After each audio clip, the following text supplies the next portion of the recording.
Faithfulness is the requirement. Faithfulness is the one that brings the blessing. Faithfulness is the key. Who is the one that is faithful? The one whom, when the master comes, will find so doing. Let's look at Matthew chapter number 25, verse number 21. Matthew 25, 21. 25, 21. Verse 21 says, His Lord said unto him, Well done, thou good and faithful servant. Thou hast been faithful over a few things. I will make thee ruler over many things. Enter thou into the joy of thy Lord. Welcome, my good and faithful servant. You have been faithful over what? A few things. Over what? A few things. There is a time for a few things.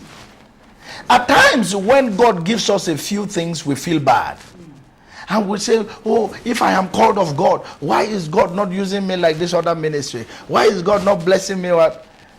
You are faithful, though it is over a few things. And the master is watching. The master is marking. The master is making up his mind on what he can do with you. The Bible says that his Lord said unto him, Well done. Well done. You have done well. It looks few. It is little. No commendation from men, but my servant. Well done. Now, as a pastor, as you are listening to me about television, as you are seated in your room, I want to ask you a question. Where do you want this well done to come from? Do you want it from your friends? Do you want it from the world? Do you want it from the crowd? Where you want the well done will determine how faithful you will be.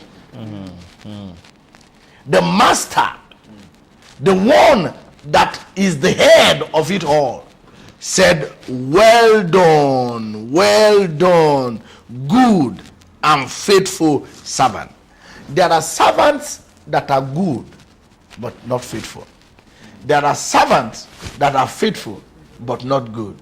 But if you are going to receive the well done commendation, you must have both, good and faithful. I may not have all that you have, but I am faithful in that which he has called me to do.